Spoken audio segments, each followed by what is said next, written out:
Expert, the Wall Street lawyer. We are live. Are we going to get an intro? Maybe not. Welcome to Fly Nubia Money, where we help you master your mindset and maximize your money.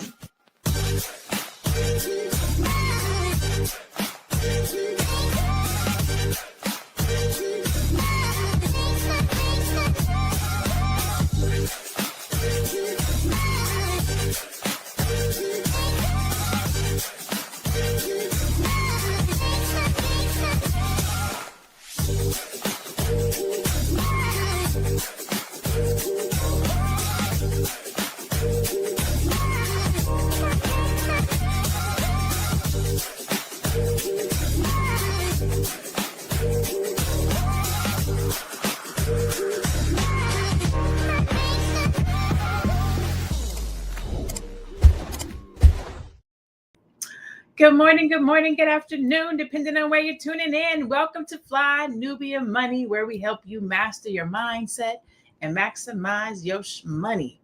Make sure I'm on my microphone. Okay. Today we're digging into the job market, and the numbers are tough. Black unemployment just hit its highest point since 2021. While the overall U.S. rate climbed to 4.3%, Black workers are getting hit the hardest, especially our teens. Let's talk about what's really behind these numbers, how it affects our communities, and what we can do to protect ourselves financially.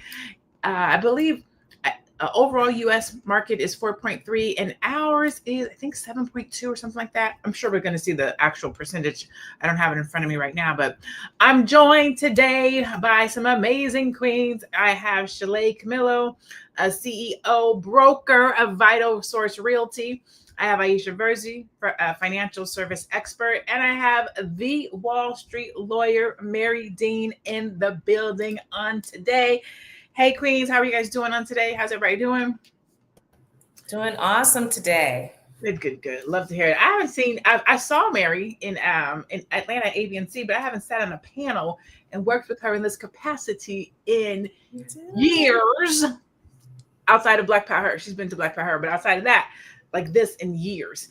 And the first time we did work together, it was on Fly Nubia Money years ago. So this is a full circle moment.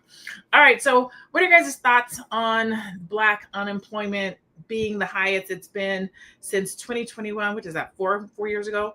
Shalay, we'll start with you. What are your thoughts when you hear that?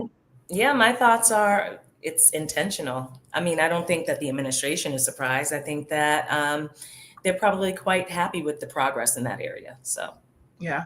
What about you, Aisha, as a financial expert? What's happening with these numbers around unemployment from a financial perspective? What were your thoughts when you heard this? Yeah, well, my thoughts. I just figure, like, you know what? I want to see the statistics and compared to what, right? How many Blacks in this country, and so the numbers make it look like we're in trouble all the time. So I'm like, well, I guess we need to see what we're comparing it to, what number of people, right? So I think we are in trouble, maybe not all the time, but definitely in trouble. There's 365,000 plus Black women who are unemployed, and there's teens and there's Black men. I would want to know, to your point, what calculations are in those stats? Exactly. Right? Is it young people? Is it grown folks? Is it people of working age? Who all is in those stats? Because exactly. To your point, sometimes they do inflate those to make us get all worried. And then we all worry negative all the time. No, yeah. Mary, what about you? What are your thoughts around these numbers? Well, I think the first thing that comes to mind is that these thoughts mirror the fact that Black women are the fastest growing group of entrepreneurs in the United States of America. We have been exactly accolades for that. They've been saying it everywhere. Darling, they've said it in Forbes. And so, to me, they buried me in the dirt, but they did not know that I was a seed. Listen, they did not know that I was a seed.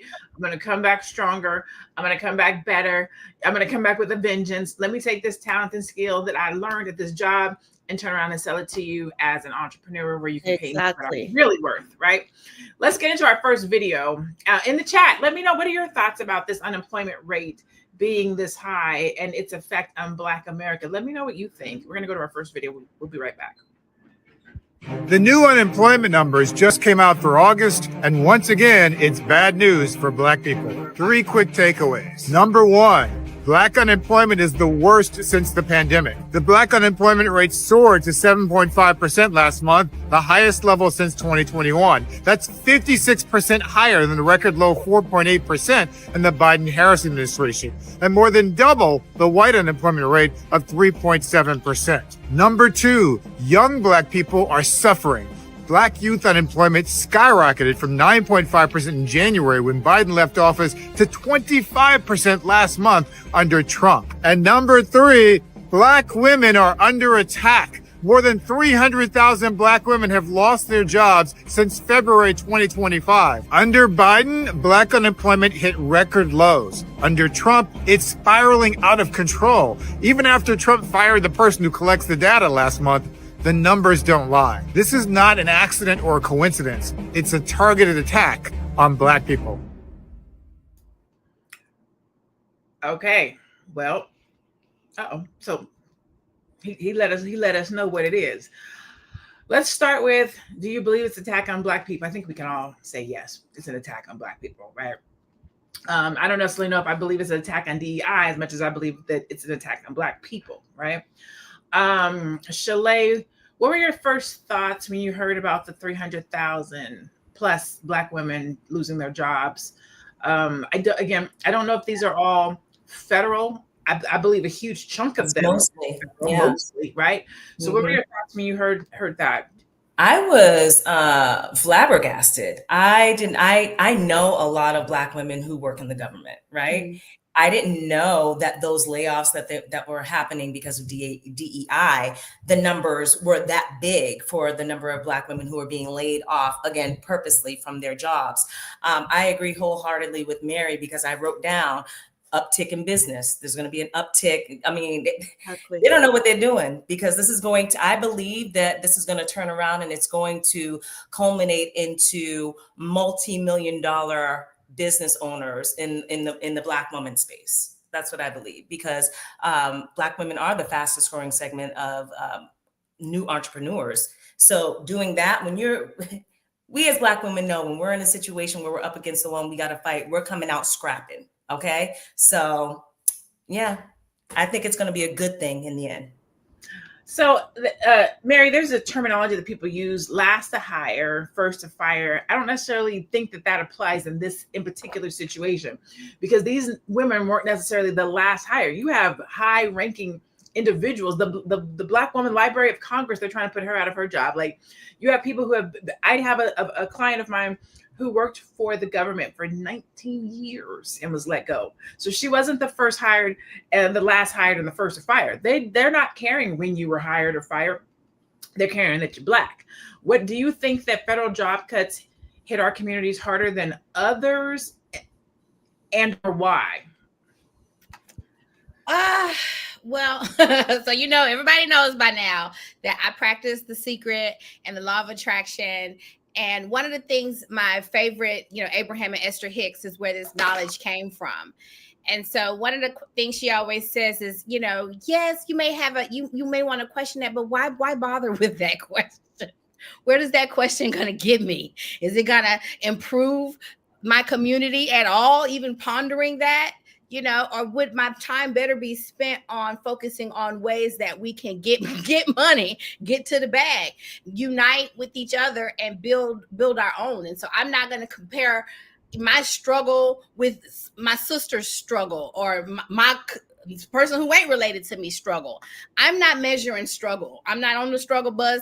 And I would advise all of y'all out there to get off the struggle bus, because everything is perspective. And so the glass can be half empty or the glass can be half full. Whatever it is you live in this reality and truly you create your own reality. So I really I don't watch the news. I do not deal with statistics. I'm not taking your story on. I'm not wearing your story. I'm not going to entertain your story. I'm not going to repeat your story. And I'm going to ignore you telling me the story because the story I'm creating is that we are rising up, that the last will be first and the first will be last. And so we are rising up in power. And so those of us that recognize our power are just doing just that. And who cares what's on the news? So I don't know if it matters what's on the news as much as the fact that the reality is that people are losing their jobs. And as people lose their jobs, these things affect their ability to build Black wealth for certain people, right? As business owners and entrepreneurs, let me say this a different way. We do have the honor, and we are blessed to be able to attract and do all those things, which is not to say that somebody who has a corporate job cannot. That's why I had to make sure I didn't put my foot in my mouth. It's not to say that they cannot, but where we wake up and manifest our own employment every day, these individuals look to jobs. They look to employers to get money. And if employers are saying, we're not hiring you, now finances are affected. Now housing is affected. Aisha, how does the unemployment rate affect people's ability to build Black wealth? Yeah, but I also agree with what Mary Jean just said about how I'm not listening to all those things because it just takes us back. I feel personally that way, but it does affect us. If when you don't have money coming in, then you have all these other things that you have to think about: my rent, my car note, my kids, feeding my family. All those things come to play. But I also love what Booker just said. He said you have to have a plan B. You can't keep depending on your employer, your government employer, to do everything for you. And then if something happens, you'll be pushed out of control. Then who has the power? I have to be responsible for my family, everything I do. So I have to set aside some money. It does affect us if we don't have those plans in place. But at the same time, again, I also believe in self-governance, that you could regulate yourself, make sure that you're doing the right things for yourself and not depending on anybody out there. I know we have to in a way, but we have to take control of our own lives and not allow this negative information affect us. Because I don't listen to the news either. I'm like, compared to what? The Black people, compared to what? Because it's annoying. It makes us look as if we're always going backwards. I don't care what the president is doing right now. I will focus on my community and what can we do collectively to make sure that we don't keep hearing these nonsense stories that makes absolutely no sense. It doesn't get us anywhere, right? So really, yes, it affects us financially, but what are we doing? We have to have a plan. We have to have a plan and self-govern ourselves and stop waiting for other people to do it for us. So I agree in we have to have a plan. I agree in self-governance. I agree that we have to see the light at the end of the tunnel, but I don't think we should have our heads in the sand, not watch the news, not be prepared, not know what's going on. They're playing chess, not checkers. And when we put our heads in the sand, that's how we get played. But let's take a commercial. We're going to come back and keep this conversation going. Woo! It's a good show right here. But I'm biased. If you are just tuning in, you are watching Fly Nubian Money, where we help you master your mindset and maximize your money. My name is Tiara Williams. I'm also known as Miss Black Hollywood, and I'm the proud producer of this show because it is lit. If you want to receive notifications for when we go live Monday through Friday, 1 to 2 p.m. Eastern Standard Time. All you have to do is text the word Queens to 87948. That's Queens to 87948. That's QUEENS to 87948. Also, if you want to grow your money and not blow your money, all you have to do is go to flynubianmoney.com. There's all kinds of resources, there's courses, there's free giveaways. There's just no reason to be broke in 2025. All you have to do is go to flynubianmoney.com. Obviously, you don't want to be entertained here. You want to know enough to grow. Wait, I need to put that on a shirt. You got to know to grow. Got to know to grow. So know and grow with flynubianmoney.com. So know and grow right here on flynubianmoney.com. All right, so today we're talking about when America has a cold, Black America has the flu, and we're looking at Black unemployment rates and the fact that it's hit its highest point since 2021. Well, that's only 4 years ago, and during the Biden administration, because politicians, they always want to throw out whose term it was. I would love to see what this is compared to like 10 years ago, 15 years ago, but that's a whole nother subject. Right now, this is what's happening today. We're going to go to our next video and we're going to keep this conversation going. Hello, family. Let's get right to it. You've been lied to again.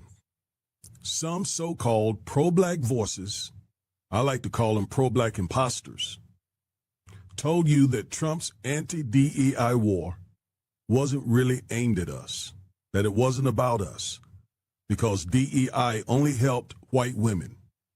Therefore, Trump's anti-DEI policies don't hurt black people. They were dead wrong.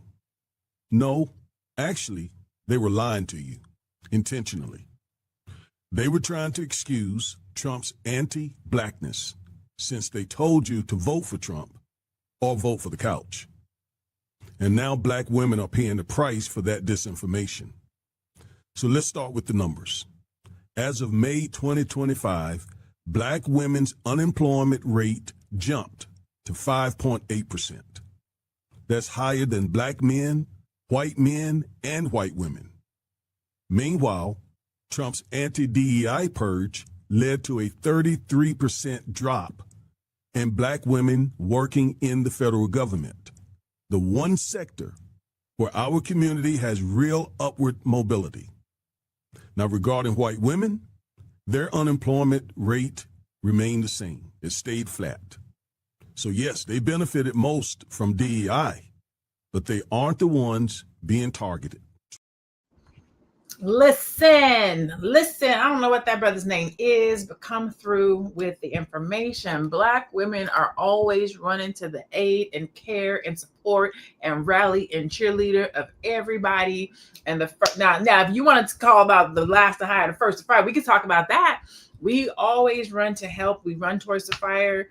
We're gonna breastfeed you, your baby. We're gonna take care of you. Come on here, baby. You need some food. Your kids, bring them in. We're gonna take care of you, and we're gonna be the first ones spit in the face of.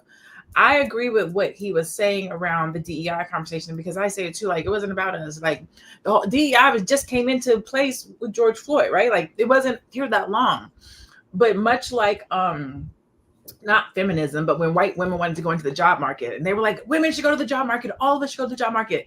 And then when they got to the job market, we should have equal pay. These was white women issues at the time. They brought us with them. They got into the labor market. They made more money. We got to come into it with them, but we didn't make as much money. We still didn't get the same rights. And so when you look at DEI and you look at all the black women being pushed out, white women are still going to be okay, because their partners are in the workforce. Their partners are the one who's doing the hiring and the firing. And if I take unmarried, that leaves us free to go and start our businesses, right? We're going to go and get that knowledge, that information that we learned on the government's dollar, on the corporate's dollar. And now we can go and pivot and start businesses. We need business acumen. We need business understanding, but we also need to support the community and the businesses that come to our community. Chalet. Yeah. How does unemployment factor into unemployment? How does entrepreneurship factor into unemployment? I'm sorry. So we have this high rate of unemployment. We have all these people, a lot of black women, but people, right? Black people. I'm not going to just say black women. Mm-hmm. How do we help individuals pivot, and or what role does entrepreneurship play in such a high unemployment market right now? Yes. So pivoting and being able to pivot and thinking about pivoting the whole time you're in the corporate sector is very important. And I think that we're seeing that more than ever, because kind of like our generation and the past generation, obviously, we're taught to, get good grades, go to college, you're going to get a good job. But again, like you just pointed out, what's good for them isn't always good for us. That was the system that was put in place for them. And we kind of like piggybacked and came along because they couldn't appear racist. They've done everything they could do to try to segment and allow us not to benefit from that. But there's only so much that they could do, right? So some of us did benefit from piggybacking off of those policies that allowed white women to get into the workforce and things like that. But to change, it's going to take, and to pivot, it's going to take a change in our mentality.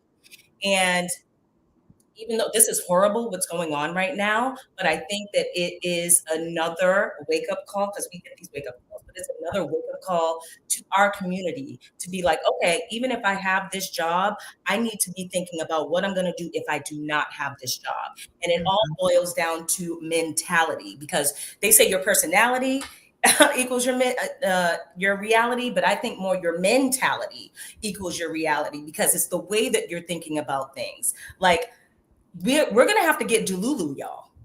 We're really going to have to get delusional and stay in our heads about, okay, I got this job. That's cool. That's one thing. And that's the thing that may pay my bills right now. But what am I doing? I'm going to go to Aisha, Rise. What am I doing in real estate? Do I have life insurance? Am I investing in stocks? Am I taking this money out of the economy that they're giving me for this job and putting it other places to where if they let me go, I have something to fall back on. I can get back up. I can start a business. I can become an entrepreneur. We've got to change. I think that the whole solution for us is to change our mentality about how we think about going to college and getting a job and what that really means. And we need to really support each other. And I'm seeing a lot more of it now, which I'm so ecstatic about. But we really need to support each other in our businesses. Be one first. Like if somebody's doing a bit, so if you need something and someone Black isn't doing it, yes. But we need to be, it needs to almost be like a rule. It needs to be a rule of thumb that we start these businesses and that we support each other's businesses before anything else. And that is not taking anything away from any other race, obviously. And I shouldn't even say it, but I'm going to say it. It's not taking anything away from anyone else. Everybody does it except us. White people do it, Jewish people do it, Hispanic people do it, Asian people do it. Everybody does it except us. So we need to change our mentality to pivot. I concur. I definitely agree with everything that you're saying. College, entrepreneurship, working for other people. I think we grew up in a time where the goal was to go to work your 20 hours. Work your 20 years, get the parachute at the end with the watch and retire and your pension. We don't live in those times today. Like that's not a dream. Right? Yeah, that was an old dream. Mary, what role do you think that schools and or job training programs could play here? And or should we be pushing entrepreneurship towards the youth and young people during times like these? Yes, I think that in America, we are trained to work for people. And so it's almost they say a blessing and a curse, or your curse is your blessing. One of my mottos and my mantras that I say over and over and over again, like a broken clock, is that your greatest problem is always your greatest opportunity. All the time, every single time. It's just and my life has been set up that way.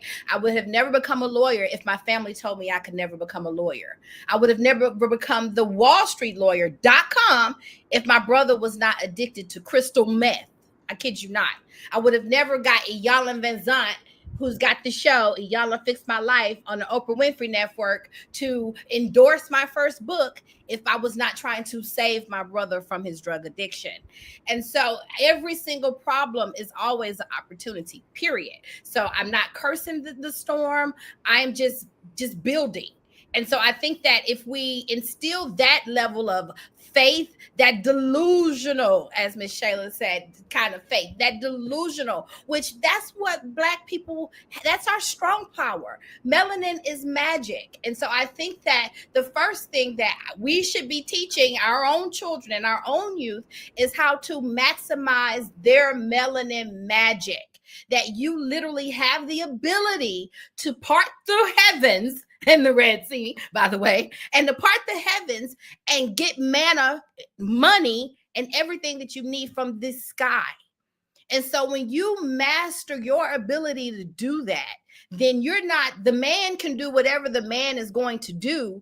You create pipelines from heaven, revenue streams for God to be able to. So when you start to say, Lord, I need some money, I got a bill to pay, I don't know what I'm going to do, he can put it in that pipe stream and it's going to come straight on down to you. And so to me, that's the thing that we have to master more than anything. And so that's why sometimes you say, Dr. Lene, that you should not put your head in the sand and ignore the reality. But I'm going to say, if I'm busy creating my reality with the God power that's inside of me, working with the God above and outside of me, then sometimes if I'm too fearful and afraid because the man got these images on the screen and these statistics telling me that I don't have and I can't do and I lack and the men lack and the women lack and everybody black is lack, then I am better off putting my head in the sand, right? Because I know that Sky Daddy, as some of y'all like to call him, the big guy in the sky and all throughout the universe, is making it rain. Not Sky Daddy. Not Sky Daddy, Mary. Oh my God. Okay, on that note, we're gonna take a break. I do understand and see what you're saying and where you're coming from. I just feel like we have too many people who aren't addressing reality. Like I'm a super positive person. I'm a super optimistic person, but I'm also realistic as well. Like I don't like. I think that when you're a person like you or a person like me, we can have these things, you know what I'm saying? But there are people who live a different life. And sometimes I feel like we preach propaganda to these individuals and we miss them because we're not in their reality. But we're going to keep the conversation going. We're going to take a break. We're going to come right back so I can get to Aisha. I know you're busy. You got things to do, and you can't take us on the go with you every single day. Good news for you. We are now on Spotify. So if you can't watch us, now you can listen to us on Spotify.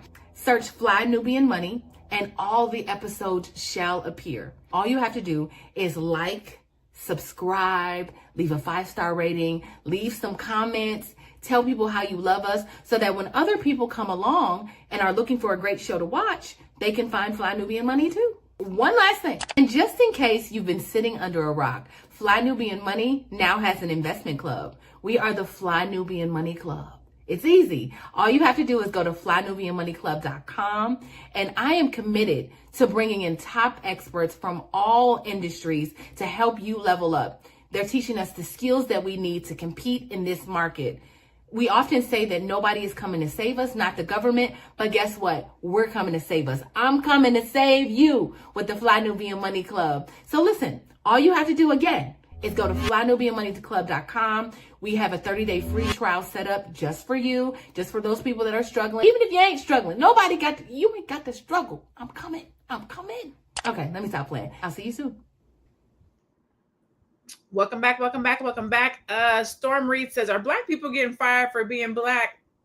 Yeah, but they can't say that. They're going to say something else. But they're not going to say we fired for being Black because they could be sued for that. But we know what it is. Let's take this next video and we're going to come back and we'll keep going.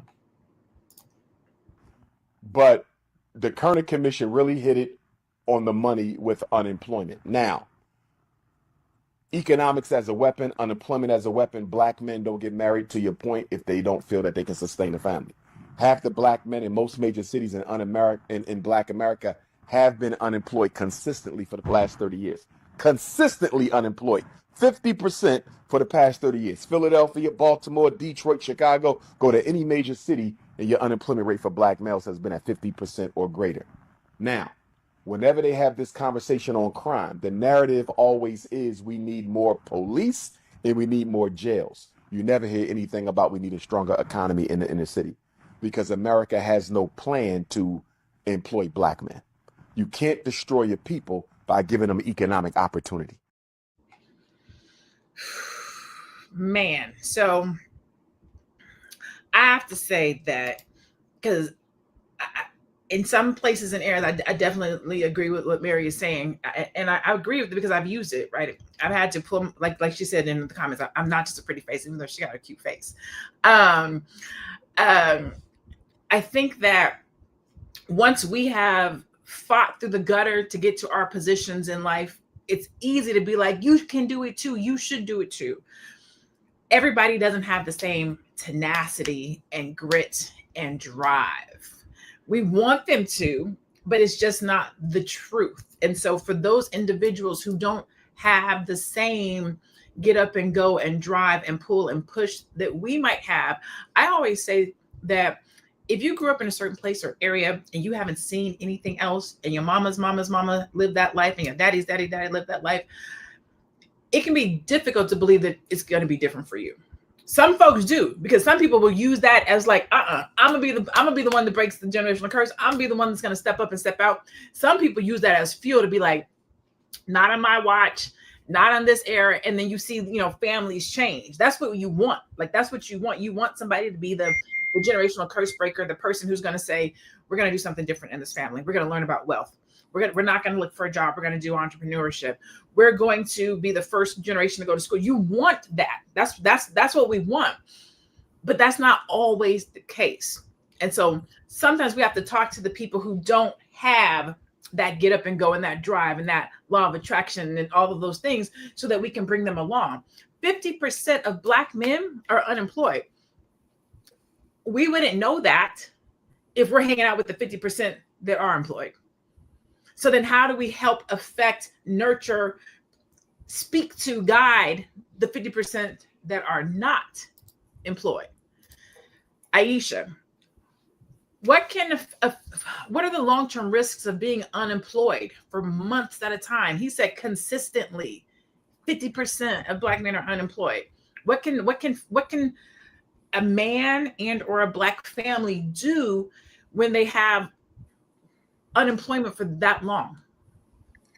Yeah, that's tough, right? I think what you said was so true, that if you have friends and maybe a bunch of your friends are Black, but they have jobs, but what about the other 50% that you don't know that don't have jobs, right? That makes me say, well, that's true.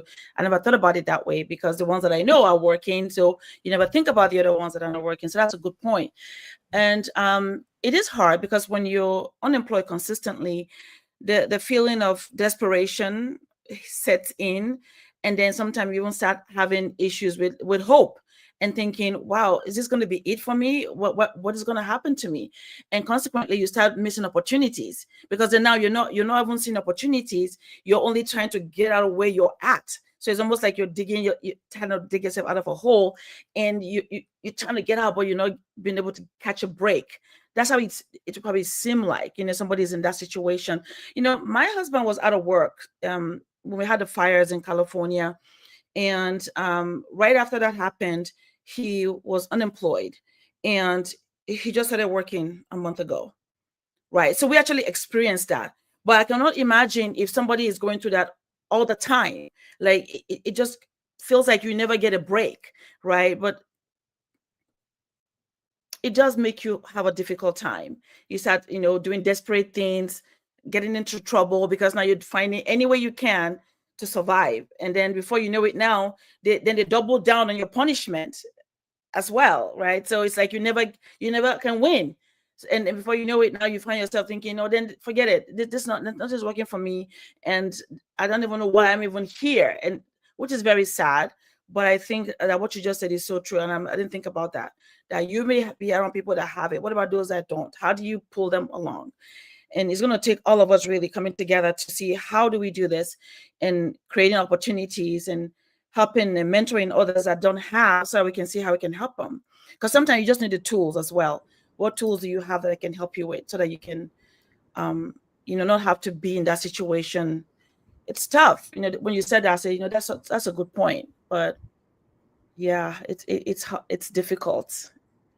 I think, and I think that's what it is. It is looking to see what it is and why it is, right? We can't address it if we don't look at it. Mm-hmm. If it's the boogeyman in the room, like, I don't want, what I'm saying? We have to look at it so we can say, why is this happening? How can we combat it? How can we show up for it? Is it employing people in our own businesses? Is it expanding? Is it partnering so that we have the financial capacity to employ our own community? Mm-hmm. Is it bringing businesses back into our community so that we can get the Asians out, so that we can have employment? Like, what is the solution, right? Mm-hmm. So we have to look at it. Shalay, why do you think that what do you think is the biggest reason that Black unemployment is always higher than the national average? I mean, I could say why I think it is, but what do you think? I mean, it's a plethora of different things. The main reason is the system is set up for them to not do that. And then when you pile on top of that, poverty and mindset, like y'all, today, I feel like we're in sync, because every time you say something, Lene, every time you say something, Mary, every time you say something, Aisha, I have it on my notes right here to say. We're talking about mentality, right? Mm-hmm. So in reality, the reality is we need all of us. We need the optimists. We need the delusionals. We need the realists. We need the pessimists so that we can look at the problem in a multi-dimensional, multifaceted way and come up with different solutions for different people. But as far as the unemployment and why, I mean, because the opportunities in a lot of areas in the country are not there. You have people who go and they're incarcerated for doing, misdemeanors and things like that. And they come out and they don't have opportunities. They don't have the education. They don't know that they should go get in the trades or something like that. A lot of it is not knowing what you don't know. I mean, I don't know, and again, I don't want this to be a conversation where we feel like, or we're coming across like we have all the answers. I don't know about y'all. Raise your hand if you still go through this. If you still go through the limiting beliefs and the, oh my God, I'm having a real hard day. How am I going to push through this and do what I need to do to make this money? Like everybody goes through it, right? And so I think to get over those obstacles, which will come, and I know we all have a story, y'all, we all have a story, okay? To get over those obstacles that we've been through, I've been through depression, I've been suicidal, I have been homeless, all of those things. And those are real life obstacles. And there are people watching right now that have those real life obstacles. And it's like, okay, you want me to go from my reality right now and just think it can happen. I get how that can be a disconnect, right? We need the tools. And I think that what Mary was talking about, what I've studied too, I discovered The Secret maybe in 2009 or 2010. And then, slowly but surely, it takes a while. It takes a while to get into that mindset where you really believe that you can manifest something, especially when you're going through and it's real, right? So I think that having conversations like this and us talking about it and giving people the tools, saying the books, saying the authors, go do this, listen to this podcast. Us also on a daily basis, because I know this is something that I have to do. This is a practical, actionable step that everybody can take right now. Be purposeful and mindful about what you're putting into your mind, what you're feeding yourself with. Like instead of scrolling on Instagram and looking at fights on Instagram and stuff like that, you want to change your reality, go on YouTube and look at manifestation podcasts or podcasts about whatever religion you're in. When you start to consume that type of content and those type of video, it's going to make you want to change how you look at things. It's going to make you want to change how you do things. And that can just be the start. I know that for me, the start was The Secret for me. This was like in 2009, 2010. And my mother it's mindset. It's mindset. Once you change your mind, right? Everything else will change. And so when you start think about The Secret, or you think about what Mary's talking about, it's that mindset that says, I can look at this glass half empty and I'm going to be sad and depressed and I'm going to be stagnant and be still, or I can look at this glass half full and figure out how am I going to fill the other half. So it's that mindset shift that has to happen so that you can be positive. It's kind of sort of what I was saying of that person who's looked at all these negative things and was like, nah, that's not my future. That's not what's going to happen for me. I see what has happened with mama and them and daddy and them, but I'm not going to be that. But you have to get to a place where you can operate from that perspective. That's the thing, getting to that place. I think we're going to do stats. Let's do stats. And then we're going to take a quick commercial break. So first off, Black unemployment rate is 7.5% in August of 2025, the highest since October of 2021. At this same moment, white unemployment rate is 3.5%, which is less than half the Black rate. The United States economy only added 22,000 jobs in August, which is far below expectations. Black men are at 7.1% unemployment. Black women are at 6.7% unemployment. Black teens, 16 to 19 are, 24.8% of unemployment. We could talk about that, but that's a whole nother subject. Structural inequalities continue to put Black workers at risk of being last hired, first fired. Teen unemployment. Mary, why do you think that teens are unemployed? I'm looking at the youth. I'm looking at what we've done to them. I'm looking at their work ethic. I'm looking at, why do you think the teen, I was flabbergasted. I was almost flabbergasted at 24.8% of the teens. I didn't know that. What are your thoughts, Mary? Well, I'm gonna go, spiritually. I always say, look to the children, look to the youth for your answers. And so I'm gonna argue that they are unemployed because they are smarter than y'all and they got getting their money in other ways. I think that many of them grew up on the internet, and so a lot of them are making money on the internet a lot quicker. I'm learning things from my little cousin who's showing me how to do this and how to do that. To continue to post. Now some of them who play sports, they're getting NIL deals. I met a guy yesterday who does insurance, and he said something interesting to me. He said many of the kids that are getting these NIL large contracts are not even going pro. They're not even going on to play professionally. So they're making some of the most money that they're ever going to make in high school. And so he's helping them, start businesses, park it here to grow, increase the value over time. He's doing those kind of things with those children. So I am an optimist, and I will never let anybody take that, not just statistics or nothing. None of that is going to change how I feel and what I know and believe to be true, because that is my power, and that's your power. Mm-hmm. And so I'm not giving my power away. I think that we are getting better. I think that we are improving. I think these children are figuring out other ways to make money outside of being a slave to a job like their parents' generation. That's just what I think. And all right. Anybody else have thoughts on that before we go to, I think we're going to commercial. Anybody else have thoughts on the teenagers? The teenagers. I think that it has a lot to do with, I think, again, it's multi-layered. It's probably work ethic. And I think that it's also, like Mary said, a lot of them may be going into other creative endeavors. So I would be interested to know where they got the stats and how they, aggregated that. Calculated, and aggregated it. Yep. I think there's a lot of that. I think it's kids are staying home longer, so they're not as eager to work. That's not a kid thing, you know what I'm saying? Mm-hmm. I definitely think that they're looking to creative things. A lot of kids, everybody want to be a YouTube creator now. They're going about jobs different ways.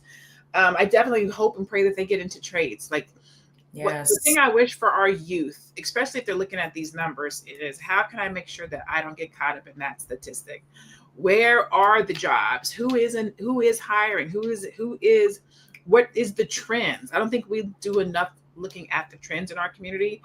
AI, tech, trades. These are the places where the jobs are. And by jobs, I mean careers, right? You can start your own plumbing business. You can start your own electrical company. You can start your own, you can still have your own business and be an entrepreneur in looking at the trends. An AI developer, a software engineer, you can still be a career professional, have a job, run your business.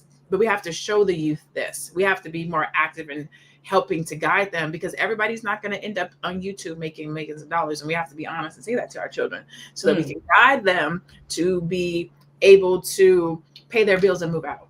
Yes. That's hard with a 25-year-old. Absolutely true. Mm-hmm. So let's take this. Everyone's not going to end up being a professional athlete either. And I see a lot of focus on that in our community. A lot. And Dr. Boyce talks about that a lot too, that we have to, stop that thinking sports is going to take our young men to where they need to be. There's very small space available, and there's so many of you. You have to think about a trade. You have to find something else to do. It's so important to learn another trade. But maybe they probably need mentors. We have to mentor them. We have to be ready to mentor them as well, to guide them, to show them that, okay, you can, maybe I'm doing this business. I can show you what I do. I did that with my son. I'm teaching him. He has his license, because it's important that he understands that. But it takes an adult to spend that time and invest in them and mentor them. I love that. Let's take this commercial break real quick, and then we're going to come back and do our final thoughts. Are you a Black business owner looking to expand your reach? Well, has Fly Nubian Money got good news for you? We are building a Black business directory to connect you with customers who need your services. And here is the best part. It is absolutely free. Email us at info@realvirtual.net. Send us your business name. Tell us a little bit about what you do, what services you offer, your website address, and your contact information. That's it. Together, we are going to build and circulate the Black dollar. Get listed today and start connecting with people who are probably already looking for you. Hey, listen, the holidays is coming up. Black Friday is coming up. They call it Black Friday because if your business is in the red, you can get into the black. If you want to make sure that people know that your business exists, where to do business with you and how to find you, make sure you let us know. Get on the Black Business Directory so that we can share your information. I believe it is free. So go get yourself registered. We're going to look at this last video that we have, and then we'll come back in a hot second. Okay, back on my daily dog walks. My husband's actually the one that walks this dog, not me. But the topic of today that I've been thinking about is the fact that over 300,000 Black women are currently out of the employment force. Over 300,000. And why am I talking about this? Because when we think about the disaster that this government is causing, we think about issues that are affecting us, in our faces, right? We see ICE, people are raising mutual aid funds, people are, banding together to do what they can on the local and federal level to protect the people who are at risk of getting kidnapped by ICE, right? Now, when we think about Black women and the employment rate, that is an attack. And how is that an attack apart from the obvious reason of loss of income? It's an attack on the Black community because if 300,000 Black women are out of workforce, that means 300,000 homes are losing their incomes. Black women are generationally the breadwinners in the communities. They're the breadwinners for mutual aid. They fund community projects in churches. They lead when it comes to financial management. And in homes, they most often earn more because they're the most educated and most entrepreneurial group. So if Black women are losing income, the Black community is losing income. And the Black community is losing income in this government, a generational wealth transfer will happen and it will pass us by. So I'm going to keep talking about this, but if you're listening, I want us to be more active. Talk about those conversations with people around you in the workforce. If there are initiatives that you can bring about, if there are social impact budgets that you can help raise to aid this actual attack, please put it to the forefront. I think more of us are not thinking about the long-term goal, and the long-term goal is if Black women are unemployed, if Black women lose income, the Black community will lose wealth. You know what? She made some good points there. She said a couple of great things. Hold on, let me see what did Anonymous say. I smell. Listen, Anonymous always got something to say. Okay, so I was going to ask you, why are Black women seeing bigger job losses this year? But he actually made some good points, and it's unfortunate, and as well as it's not always the case. But there are a lot of Black women who are the heads of households, right? We do like to see the Black couples. We do represent and big ups Black love and all those things, but we're having a real conversation. And a lot of women, unfortunately, are the head of their household. So losing jobs in a Black household from the breadwinner, that creates a real big issue, right? Now we have people who may or may, depending on how fast that person can get a job, that will go on to not the county, we don't call it welfare anymore, but SNAP, and might have to have some financial assistance or food stamps, and that steals time. They might lose their house. Who knows? That wealth transfer. I'm not going to ask you, do you think it's systemic? I will keep my same question. Why do you think Black women are seeing the biggest losses of all the people who are losing right now? Who's that question for? That was for you, Shalay. Oh, okay. Okay. The question is why are Black women seeing the biggest losses? Yeah, unemployment. I think that it's been targeted. What they're doing with DEI and the policies that they're putting in place that are keeping women either out of positions that are lucrative for them and positions that they want, or getting rid of them from positions that they already have, is being done purposely because they know that Black women, to them, it's a threat. Black women are a lot of times the breadwinners for the community, because if a Black woman holds up her household financially, she's the one that's investing back into that community, into the economics in that community. And like the young lady was saying, projects and church and things. I know that when I go to like my neighborhood meetings and everything like that, church meetings, or even things on a city level, city council meetings, it is mostly Black women who are there. You know what I'm saying? So if a Black woman is losing her income, she's not able to invest in other areas that maybe she would have been able to invest in before. So that is a big issue. So if you take the most educated, the fastest business growing, and you take away their jobs, they can't invest in their businesses or focus on their business.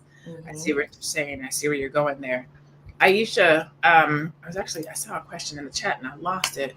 How can families prepare for financial loss? How can families prepare financially for job loss? Yeah, how can we prepare? I think it's just doing the simple things. The 50-30-20 rule. As you're earning your money, you have this job, 50%, try to live within your means or even below your means. 50% should go to things that you need. Those are important things. Paying your home, your car, right? And then you have to save 20%. And make sure that you have that emergency fund. Emergency fund is the most underrated part of financial that people don't have. They don't plan properly. They don't put money aside. When they earn the money, they spend it, because in our community, we're seen more as spenders. Imagine the group of people that have over almost 2 trillion in spending power. Just think about that. We talk about that too, that we have that spending power. And then now we're still talking about the unemployment. So it's like it doesn't match. So we need to find a way to save our money. The simple rule, 50-30-20 rule. Save money when you have the money, so that when times like this happen, you can take care of your family no matter what. Because when we're in desperation, we make bad choices and more costly mistakes just because we're desperate. But when you have that job and you just have a simple plan in place, emergency fund is so important. We need to make sure that we take care of that. No matter how much money we are making, live below our means. Live below our means. That's the biggest, easy way to stash some money away and save, so that when things like this happen, you can weather the storm. Preferably 6 to at least 12 months of save money for emergency funds, right? That's so important, because when COVID happened, we saw that, and it's happening again now with the job loss, right? That people that are not prepared will suffer more. And though you had the money, but now you don't, because you didn't plan properly. So we have to do that. 50-30-20 rule, very simple. Your needs, 50%, what you want, and then your savings. That will help. Love that. Mary, what do you think? Do you think that this is taking back the country, making America great? Do you think that this time that we're living in right now on Earth, in life, is this what it means to take the country back, to make America great, to live the American dream, live our best life? Well, I said something the last live, and she said, I have to write that down, but Barack Obama didn't give me my American dream, so Donald Trump can't take it away.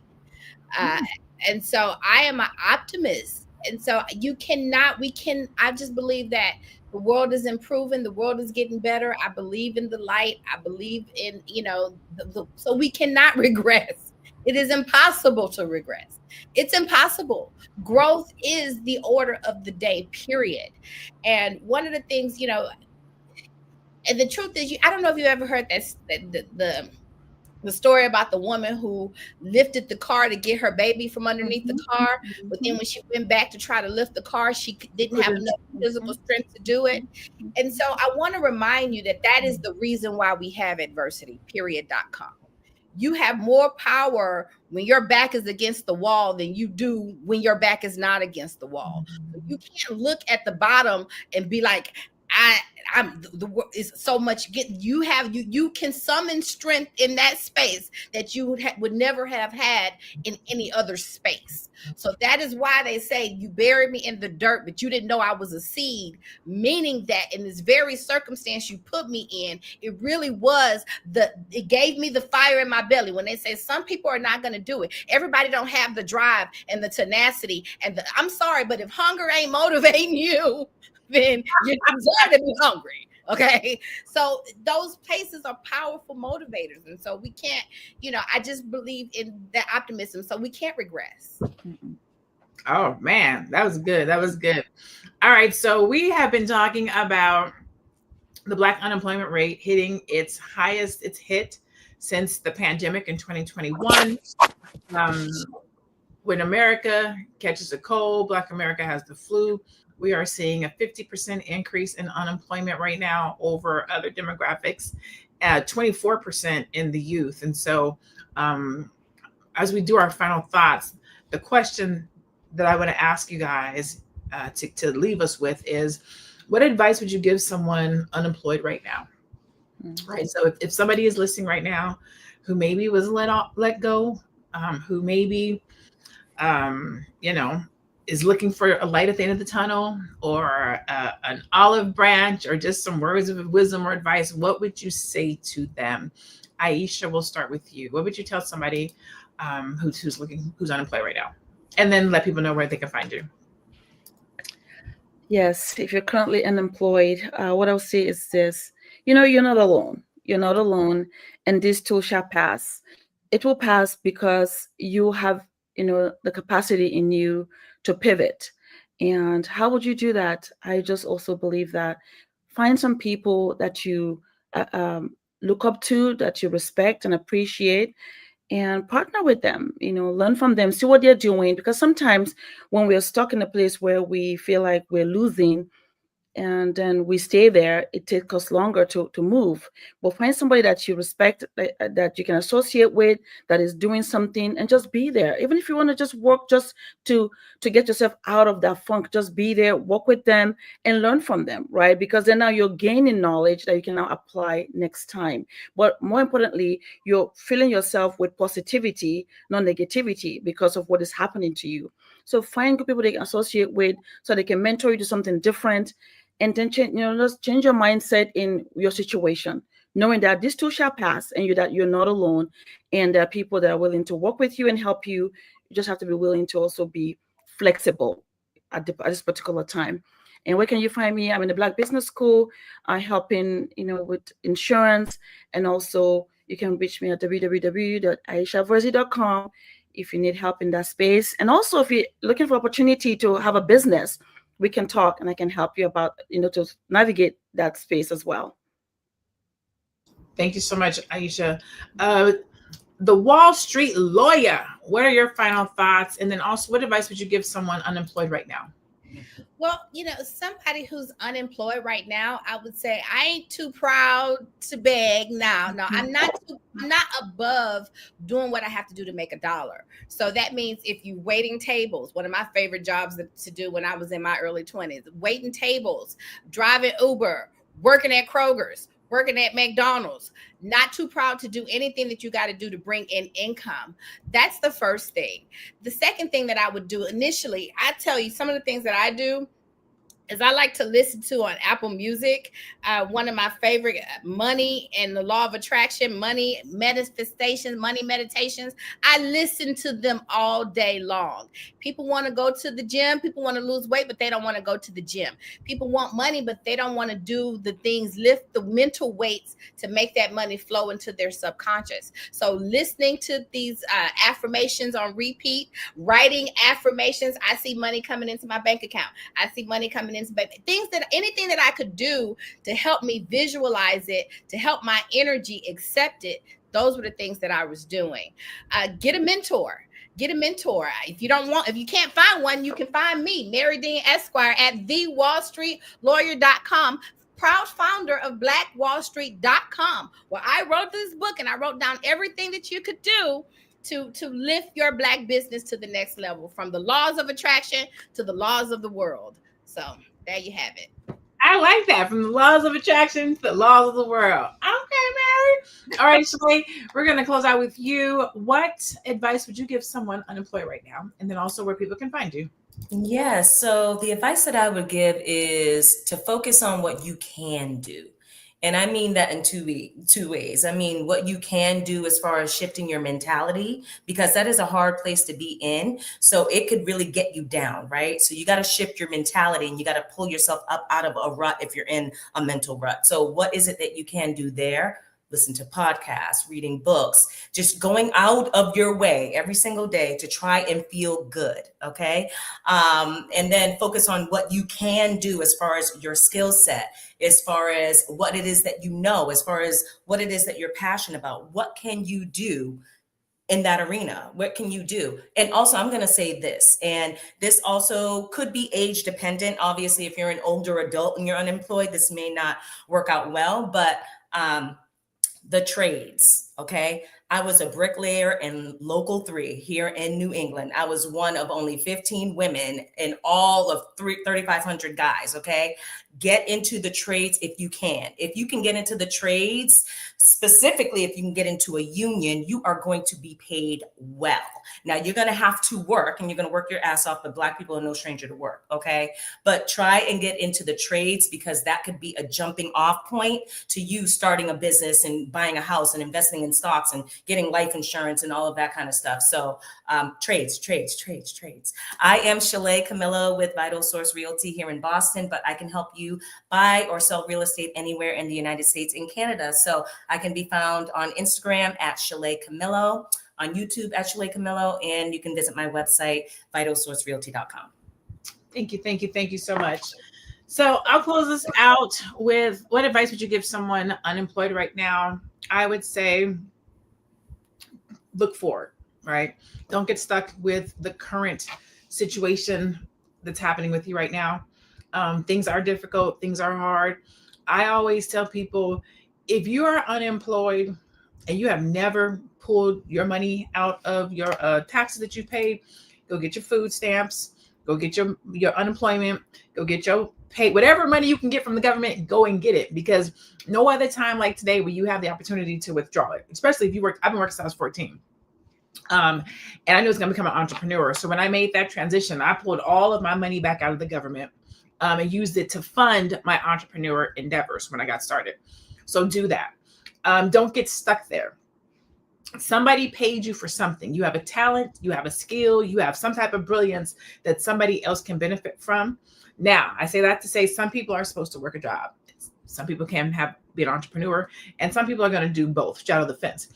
But if you feel that you are called to be an entrepreneur and you feel like there is something that you have in you, then look at this as a blessing and an opportunity to go and build something for yourself and your family that nobody can take from you. They can't fire you from it. They can't push you out. Now, be prepared to struggle. Be prepared to have to get it out the mud. Be prepared to have to work twice as hard or half as much when you get started.